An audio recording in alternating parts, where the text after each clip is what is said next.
ನಮಸ್ತೆ ಮಿತ್ರರೇ. ನಮ್ಮ ಕರಾವಳಿ ಬಹಳ ಶೆಕೆಯಿಂದ ಕೂಡಿದೆ.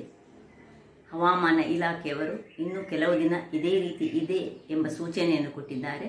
ಅದಕ್ಕೆ ಕೆಲವು ಮುಂಜಾಗ್ರತೆ ಕ್ರಮಗಳನ್ನು ಬರೆದಿದ್ದಾರೆ. ಆದಷ್ಟು ನೀರನ್ನು ಕುಡಿಬೇಕು. ತಂಪಾದ ಪಾನೀಯಗಳನ್ನು, ಅಂದರೆ ಐಸ್ ವಾಟರ್ ಅಂತ ಎಲ್ಲ, ದೇಹವನ್ನು ತಂಪಾಗಿಸುವಂತಹ ಬ್ರೇಕ್ಫಾಸ್ಟ್ಗಳನ್ನು ನಾವು ತಿನ್ನಬೇಕು. ಇವತ್ತು ನಾನು ದೇಹಕ್ಕೆ ತಂಪನ್ನು ನೀಡುವಂತಹ ಹೆಸರಿನಿಂದ ಒಂದು ಕಿಚಡಿಯನ್ನು ತಯಾರಿಸಿದ್ದೇನೆ. ಬಹಳ ರುಚಿಕರವೂ ಆಗಿರ್ತದೆ ಮತ್ತು ಆರೋಗ್ಯಕ್ಕೂ ಒಳ್ಳೆಯದು, ದೇಹವನ್ನು ಹೈಡ್ರೇಟ್ ಆಗಿಯೂ ಇಡುತ್ತದೆ. ಹಾಗಿರುವಾಗ ಈ ಒಂದು ಹೆಸರಿನ ಕಿಚಡಿಯನ್ನು ಹೇಗೆ ಮಾಡುವುದೆಂದು ನೋಡುವ ಮೊದಲು ಯಾರೆಲ್ಲ ನನ್ನ ಚಾನಲನ್ನು ನೋಡ್ತಿದ್ದೀರಿ, ಯಾರೆಲ್ಲ ಇನ್ನೂ ಸಬ್ಸ್ಕ್ರೈಬ್ ಮಾಡಿಲ್ಲ, ದಯವಿಟ್ಟು ಸಬ್ಸ್ಕ್ರೈಬ್ ಮಾಡಿ ಸಪೋರ್ಟ್ ಮಾಡಿ ಅಂತ ಹೇಳುತ್ತಾ ಬನ್ನಿ ಈ ಒಂದು ಕಿಚಡಿಯನ್ನು ಹೇಗೆ ತಯಾರಿಸುವುದನ್ನು ನೋಡೋಣ. ಮಿತ್ರರೇ, ಇವತ್ತು ಹೆಸರು ಕಾಳಿನ ಕಿಚಡಿ ಮಾಡೋಣ. ತುಂಬ ಶೆಕೆ ಶುರುವಾಗಿದೆ ಈ ಕರಾವಳಿ ಭಾಗದಲ್ಲಿ. ಬೆವರು ಇಳಿಯುವಂತಹ ಶೆಕೆ, ಭಯಂಕರ ಶೆಕೆ.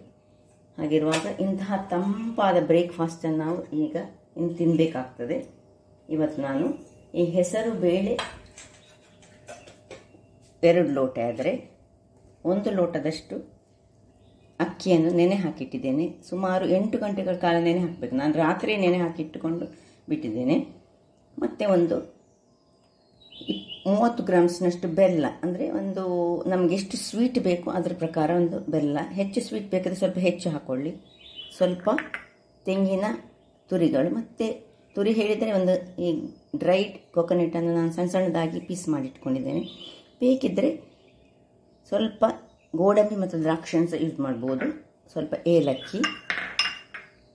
ಈಗ ಮೊದಲಿಗೆ ನಾವೇನು ಮಾಡುವ ಹೇಳಿದರೆ, ಈ ಒಂದು ಕುಕ್ಕರನ್ನು ತೆಗೆದುಕೊಂಡು ಇದನ್ನು ನಾವು ಮೊದಲೇ ನೆನೆ ಹಾಕುವ ಮೊದಲೇ ಚೆನ್ನಾಗಿ ತೊಳೆದುಕೊಂಡಿರಬೇಕು. ಈಗ ಸಹ ಈ ನೀರು ಬೇಡ, ಇದನ್ನು ಇದರಲ್ಲಿ ಹಾಕೊಳ್ಳೋಣ. ಇನ್ನು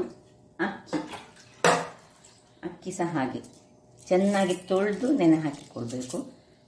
ಅಕ್ಕಿ ಕಡಿಮೆ ಪ್ರಮಾಣದಲ್ಲಿ, ಹೆಸರು ಹೆಚ್ಚಿನ ಪ್ರಮಾಣದಲ್ಲಿ. ಸೊ ಇದಕ್ಕೆ ನಾವು ಒಂದು 3 ಲೋಟಗಳಷ್ಟು ನೀರನ್ನು ಹಾಕ್ಕೊಂಡು 2, 3 ಸ್ವಲ್ಪ ಉಪ್ಪನ್ನು ಹಾಕ್ಕೊಂಡು ಬೇಯಲು ಇಟ್ಟಿದ್ದೇನೆ ನಾನು. ಎಷ್ಟು ರುಚಿಗೆ ತಕ್ಕಷ್ಟು ಉಪ್ಪು ಹಾಕಿ ಕುಕ್ಕರನ್ನು ಮುಚ್ಚಿಕೊಂಡು ಬೇಯಲಿಕ್ಕೆ ಬಿಡ್ತೇನೆ.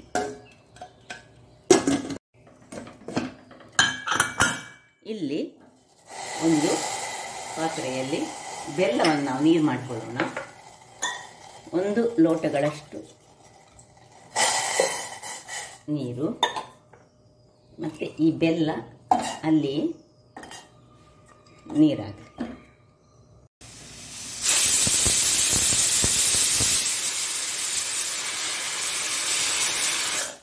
ವೀಕ್ಷಕರೇ, 3 ವಿಸಿಲ್ಗಳಾಯಿತು. ಇದನ್ನೀಗ ಆಫ್ ಮಾಡ್ಕೊಳ್ಳೋಣ. ಇಲ್ಲಿ ನೋಡಿ, ಬೆಲ್ಲ ನೀರಾಗಿದೆ. ಏನು ಇದರ ಪಾಕ ಬರೋದು ಬೇಡ, ಇಷ್ಟು ನೀರಾದರೆ ಸಾಕು. ಇದನ್ನೀಗ ಆಫ್ ಮಾಡ್ಕೊಳ್ಳೋಣ.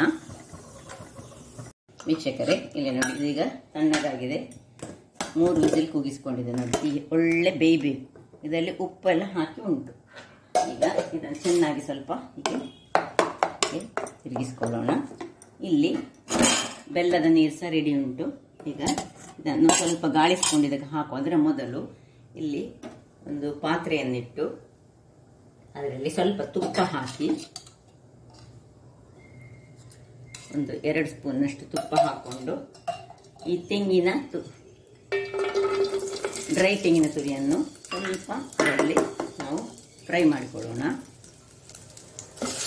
ಸ್ವಲ್ಪ ಕೆಂಪು ಬಣ್ಣ ಬರುವಾಗ ಅದಕ್ಕೆ ಸ್ವಲ್ಪ ಗೋಡಂಬಿಯನ್ನು ಹಾಕಲಿಕ್ಕೆ ಉಂಟು, ಮತ್ತು ಸ್ವಲ್ಪ ದ್ರಾಕ್ಷಿ ಹಾಕೊಳ್ಳೋಣ.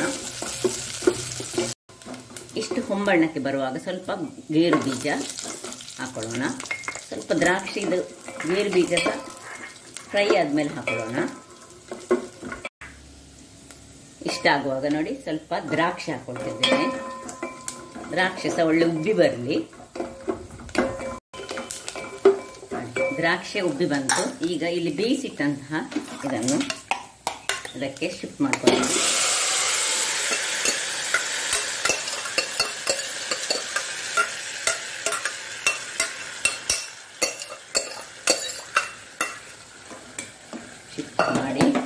ಉರಿ ಸಣ್ಣದಿರಲಿ.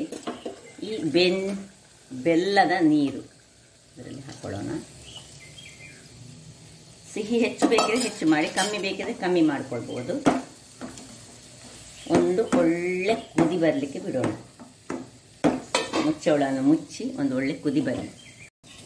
ವೀಕ್ಷಕರೇ, ಇಲ್ಲಿ ನೋಡಿ, ಒಂದು ಕುದಿ ಬರುವಾಗಲೇ ತೆಗಿಬೇಕು. ಯಾಕಂದರೆ ಬಾಯಿ ತೆಗೆದುಕೊಂಡು ಇನ್ನು ಕೈ ಆಡಿಸಬೇಕು ಒಂಚೂರು. ಯಾಕಂದರೆ ಇಲ್ಲ ತಳ ಹಿಡಿಯುವ ಚಾನ್ಸಸ್ ಉಂಟು. ಈಗ ಏನು ತಳ ಹಿಡಿಲಿ ನೋಡಿ, ಏನು ಚೆನ್ನಾಗಿ ಬರ್ತದೆ. ರುಚಿ ಸಹ ಅಷ್ಟೇ ಸೊಗಸಾಗಿರ್ತದೆ. ಈ ಸಮ್ಮರಿಗಂತೂ ಹೇಳಿ ಮಾಡಿಸಿದಂತಹ ಬ್ರೇಕ್ಫಾಸ್ಟ್ ಒಂದು ಬೌಲ್ನಷ್ಟು ತಿಂದರೆ ಸಾಕು. ಇಲ್ಲಿ ನೋಡಿ, ಏಲಕ್ಕಿಯನ್ನು ಗುದ್ದಿಟ್ಟುಕೊಂಡಿದ್ದೇನೆ, ಅಥವಾ ನೀವು ಏಲಕ್ಕಿಯ ಪುಡಿಯನ್ನು ಸಹ ಹಾಕ್ಕೊಳ್ಬೋದು. ಕೊನೆಯಲ್ಲಿ ಹಾಕ್ಕೊಂಡು ಸ್ವಲ್ಪ ಹೀಗೆ ತಿರುಗಿಸಿಕೊಂಡು ಸಾಕು ನೋಡಿ, ಹೀಗೆ ಬರಬೇಕು ಸಾಕು. ಇನ್ನು ಸರ್ವ್ ಮಾಡ್ಕೊಳ್ಳೋಣ. ವೀಕ್ಷಕರೇ, ಇದು ಬಿಸಿಸು ತಿನ್ನಲಿಕ್ಕೆ ಆಗ್ತದೆ, ತಣ್ಣಗೆ. ಈ ಒಂದು ಸಮ್ಮರ್ ಸೀಸನ್ಗೆ ಸ್ವಲ್ಪ ಇದನ್ನು ತಣ್ಣಗಾದ್ಮೇಲೆ ತಿನ್ನಲಿಕ್ಕೆ ಬಹಳ ಚೆನ್ನಾಗಿ ಆಗ್ತದೆ. ಜ್ಯೂಸಿ ಜ್ಯೂಸಿ ಜ್ಯೂಸಿ ಆಗಿರ್ತದೆ. ಅದರಿಂದಾಗಿ ಈ ಕ್ಯಾಶ್ಯೂ ನಟ್ಸ್ ಎಲ್ಲ ಹಾಕೋದು ಆಪ್ಷನಲ್, ನಿಮಗೆ ಬೇಕಿದ್ರೆ ಮಾತ್ರ ಹಾಕೊಳ್ಬೋದು. ಆದರೆ ತೆಂಗಿನ ತುರಿ ಅಥವಾ ತೆಂಗಿನ ಇದನ್ನು ಹೀಗೆ ಕಟ್ ಮಾಡಿಕೊಂಡು ಹಾಕಿ ಬಹಳ ರುಚಿಕರವಾಗಿ ಬರ್ತದೆ. ನೋಡಿ ಹೇಗೆ ಬಂದಿದೆ ನೋಡಿ,